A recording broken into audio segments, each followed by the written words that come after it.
Mazmur 12 ayat 1 sampai 8. Saya akan membaca ayat 1. Silakan Bapak Ibu sekalian membaca ayat yang genap.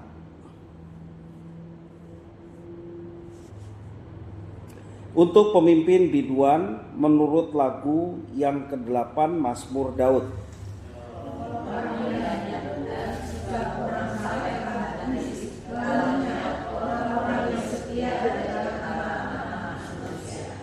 Mereka berkata dusta yang seorang kepada yang lain. Mereka berkata dengan bibir yang manis dan hati yang bercabang. Biarlah Tuhan menolak segala bibir yang manis dan setiap lidah yang bercakap besar. Dari mereka yang berkata dengan lidah kami menang, bibir kami menyokong kami. Siapakah Tuhan atas kami? Oleh karena penindasan terhadap orang-orang yang lemah, oleh karena keluhan orang-orang miskin, sekarang juga aku bangkit, firman Tuhan, aku memberi keselamatan kepada orang yang menghaluskannya. Janji Tuhan adalah janji yang murni, bagaikan perak yang teruji. 7 kali dimurnikan dalam dapur peleburan di tanah.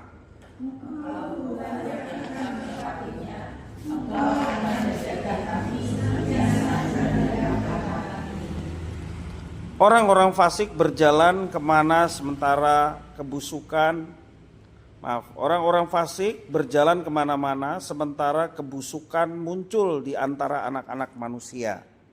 Demikian firman Tuhan. Ya.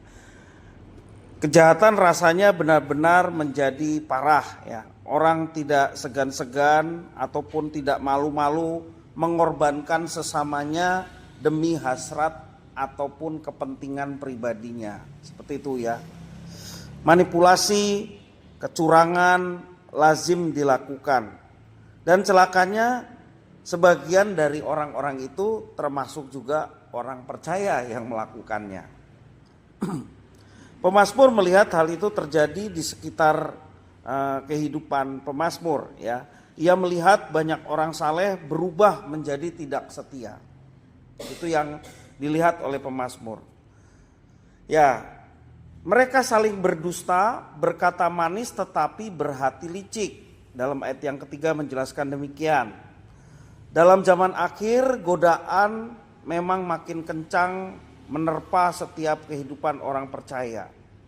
Kebenaran makin tersamarkan dengan tipu muslihat.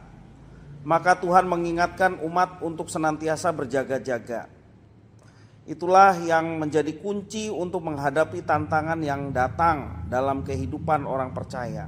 Sekali lagi, kata kuncinya adalah kita diingatkan untuk berjaga-jaga supaya kita jangan terbawa oleh keadaan dunia ini. Ya. Sekali melihat fenomena yang terjadi, pemazmur memanjatkan doa kepada Tuhan dengan berpegang pada tindakan penghakiman Tuhan yang penuh kuasa dan penuh kasih di dalam ayat 4 sampai yang ke-6, serta janji Tuhan yang sudah teruji ya. Ia akan menepati setiap janjinya untuk menjaga orang-orang yang hidup benar di hadapannya. Jadi kalau kita memutuskan untuk hidup benar di hadapan Tuhan, ya terus belajar mentaati apa yang diperintahkan dan firman-Nya, ya tentunya Tuhan menjadi senang atas semuanya itu. Tuhan melihat kesungguhan hati orang yang tetap menjaga hatinya, menjaga kehidupan dan kelakuannya untuk tetap sungguh-sungguh taat di hadapan Tuhan. Dia yang berkuasa, dia yang akan menolong setiap orang-orang yang hidup dalam ketaatan. Janji Tuhan teruji ya. Ia akan menepati janjinya. Sekali lagi untuk menjaga orang-orang yang hidup benar di hadapannya. Pemazmur juga agak gelisah ya melihat orang-orang saleh yang justru tidak lagi hidup dalam kebenaran. Berarti bukan lagi saleh ya. Kalau orang saleh tidak lagi hidup dalam kebenaran bukan lagi orang saleh. Firman Tuhan digantikan dengan hasrat pribadi mereka. Asal itu menguntungkan mereka, hal itulah yang dilakukan tanpa pernah memikirkan Tuhan yang lebih berkuasa atas mereka. Pemazmur juga menyandarkan harapannya, imannya hanya kepada Tuhan, dan ia, yakni Tuhan yang berkuasa, akan mengembalikan keadaan dan juga menjaga orang-orang yang tetap hidup dalam kesalehan, hidup sesuai dengan firman-Nya. Tuhan akan memberikan perlindungan bagi mereka yang membentengi kehidupan mereka sehingga tidak terlarut dalam kehidupan dunia, ya, atau mengikuti jalan-jalan orang fasik dan meninggalkan kebenaran. Tuhan akan melindungi setiap orang yang berkeputusan untuk tetap menjaga kesalehan. Dia yang akan melindungi. Pada akhirnya setiap orang yang percaya diundang untuk tetap memegang firman Tuhan dalam kehidupan setiap harinya. Jangan tergoda untuk meniru cara hidup orang-orang yang fasik. Jalan yang benar tentunya sulit, tetapi tetaplah teguh karena Tuhan Allah berada bersama dengan mereka yang terus berjalan dalam kebenarannya.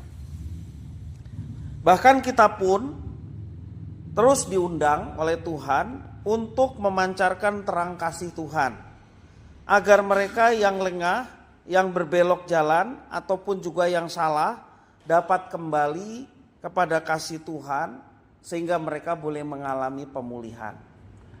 Ya, pesannya ada dua, mari kita tetap kuat dan tetap menjaga kesalehan dalam kehidupan kita, yakni mentaati firman Tuhan. Walaupun berhadapan dengan dunia yang sedemikian berlawanan dengan yang kita imani. Dan dengan demikian, kalau kita melaksanakan itu, bukan saja kita diberi kekuatan, tapi hidup kita pun boleh menolong orang lain supaya mereka pun diingatkan akan kebenaran yang kita yakini dan kita laksanakan, dan mereka pun boleh kembali pada kasih karunia Tuhan. Ya. Jadi itu pesan yang boleh disampaikan kepada kita. Marilah kita tetap menjaga itu supaya melalui ini semua nama Tuhan dimuliakan dan hidup kita boleh terus menjadi berkat bagi sesama. Amin.